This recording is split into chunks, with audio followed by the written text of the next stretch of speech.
The biggest challenge, I mean, like for example, like for these demonstrations here in Rome, the Dalai Lama is friends with the mayor.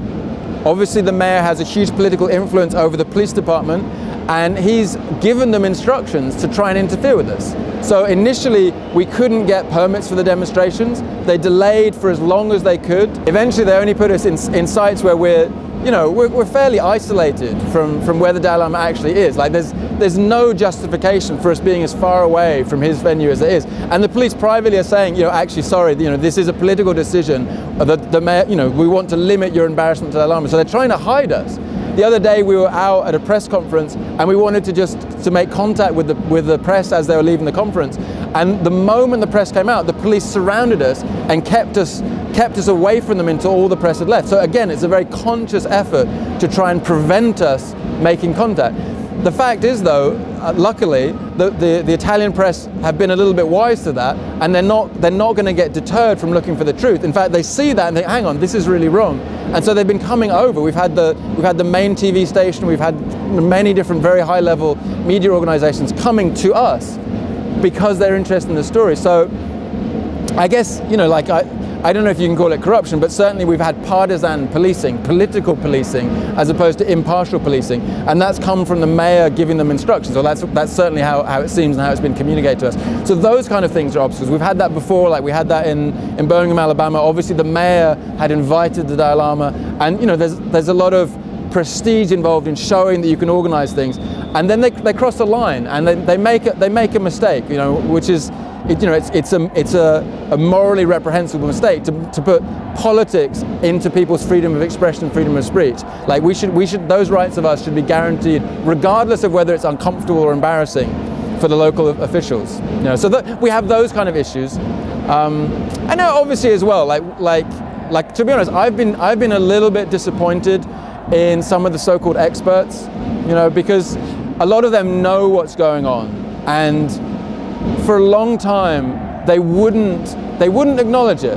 They would only talk about other things, and I think that was a big mistake. Like some of this wouldn't have happened if people had been more upfront and said and told the Dalai Lama directly, or had been very forthcoming in the media when the media contacted them, say bad things are happening. Now, partly this situation was allowed to evolve so long because the CTA were getting away with pretending nothing was happening. They would just say nothing was happening. The media would contact various experts, and the experts would say, oh yeah, there's nothing happening. When in fact, I'm sure they must have known. That's their job to know what's going on. They're supposedly experts in those fields. And I think that was a great shame, So we had that, but that's changing as well. Like I think a lot of those academics are being more, like whether they agree with the protests or they agree with the way we're dealing with things. Obviously people are going to have criticisms of us, but they're now saying, yes, there is a problem. Yes, it does need to be investigated. Yes, the handling of this situation has been wrong. They're coming a little bit more honest, is what I would say. So there's that, and obviously the media had previously been very close to the Dalai Lama. He has a very skillful PR, very way of gathering people in, keeping people friendly to him. And again, I think that's shifting. People, especially like in the West, we're wanting to check a little bit more what people are actually doing. And I think all of the obstacles that we've had, which were huge obstacles for a long time, are changing. We're gradually breaking through.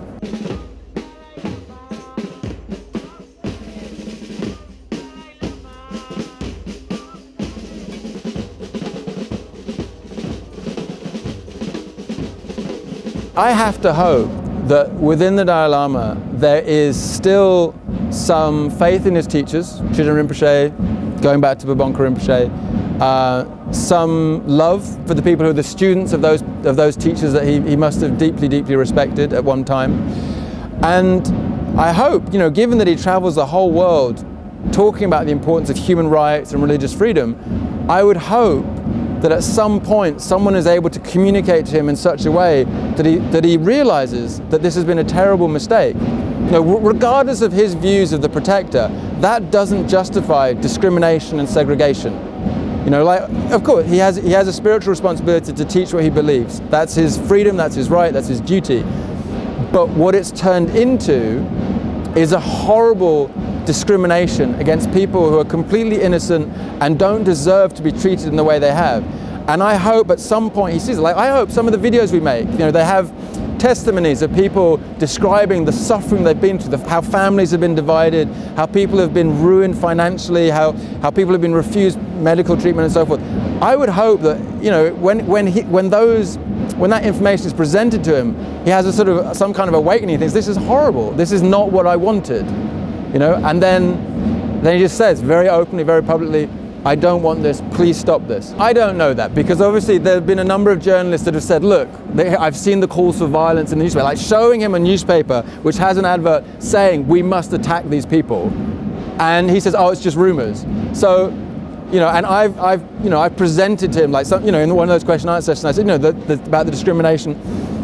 So I say that because I hope that that's true. I hope that that's true, because the alternative is, you know, very disturbing. If he knows all about all the suffering that's been happening in his name and he really doesn't care, that's a real tragedy for the world. You know, like, as the International Shugden Community, although we're being very strong and although we're very critical of his deeds and so forth, we would be happy for him to stay in his position. We don't want to remove him. We have nothing against him personally.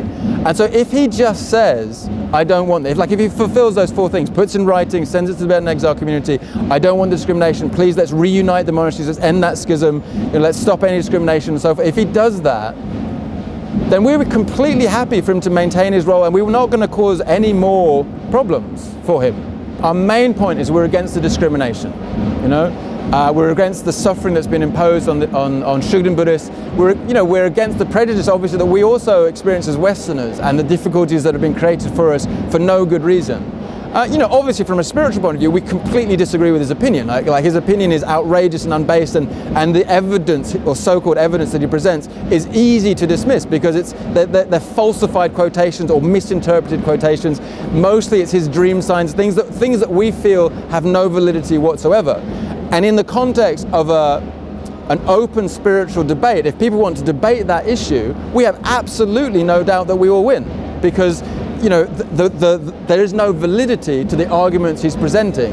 And in any case, the bottom line for any Buddhist in terms of choosing a view is which view is more beneficial. And obviously regarding some entity as an enlightened being that empowers us to have compassion and wisdom is more beneficial than regarding an entity as a dark spirit that causes suffering. Like, so on every level we will win. You know, like from a spiritual point of view, there's no doubt about that. But this isn't, we're not being allowed a level playing field of a spiritual debate. You know, that hasn't ever happened. And he's used his political power to enforce his religious view. So yeah, if the discrimination ends, then yeah, he will keep probably teaching what he's teaching, and that's his choice, that's his freedom. And we will teach what we teach. People will make their own minds up, and someone who follows reason and logic will support our view. I guess from one point of view, like every Dorje Shugden practitioner, I would think, even if they disagree to some extent with our strategies, they will appreciate our effort and our dedication over all these years. Like the various people that have been involved and are given their time, their money, their energy to trying to make a difference here. And I think that in itself is a unifying force, you know. And I think gradually the various different divergent opinions are unifying, because the people that said, oh, don't worry, if we're just quiet, it'll resolve itself, I think they know that they were mistaken. You know, I think the people that thought we will be able to talk to, eventually we will be able to talk to them, I think they appreciate they were mistaken. You know, we tried dialogue, and there was no dialogue coming from the other side. So I think in general, a lot of people are clearer that this was necessary. If we hadn't demonstrated, like certainly that was one thing that was very clear at the beginning in those first years. There was the purges happening throughout the exile community in India, and nothing was stopping. It was like a tsunami of prejudice and discrimination. People's homes were getting broken into and their statues destroyed, and horrible, horrible things happening. And if we hadn't demonstrated then the media wouldn't have gone to India. They wouldn't have shone a spotlight on what was happening, and there would have been nothing to hold it back. So I think in hindsight and over time, people appreciate how important the demonstrations were, and so there's more and more support for that. But also, you know, obviously, there will be many people that perhaps they're more connected or more involved within the CTA and so forth. They've maintained some relationships that perhaps we don't have that access or that opportunity. And so maybe at another point there'll come people who can dialogue on our behalf, or you know, or at least on behalf of Shugden Buddhists. You know, we'll see. I know for a lot of people, they feel perhaps that our protests are provocative. But then I would invite those people to really find out what happened to the Shugden Buddhists. Try to understand what they've been through, particularly obviously the Tibetans, particularly in the exile communities in India. Find out what happened, and they'll realize that what we're doing here is very peaceful. You know, we're loud, we're colorful, we're very direct in our statements, but we're not aggressive, we're not angry, we're making very important points. And I think actually it's an incredible testament. You know, for example, for the Tibetans who are here, many of whom have been through horrible, horrible things, the fact that they are protesting peacefully in a very disciplined, very good-hearted way, even after everything they've gone through, is a testament to their character and the purity of their practice. You know, I think a normal person, or someone, by normal I mean someone who hasn't trained their mind, would have got very angry and behaved in a very different way to this. So I would invite people, check what's happened and realize what the way people have responded is a testament to their good character.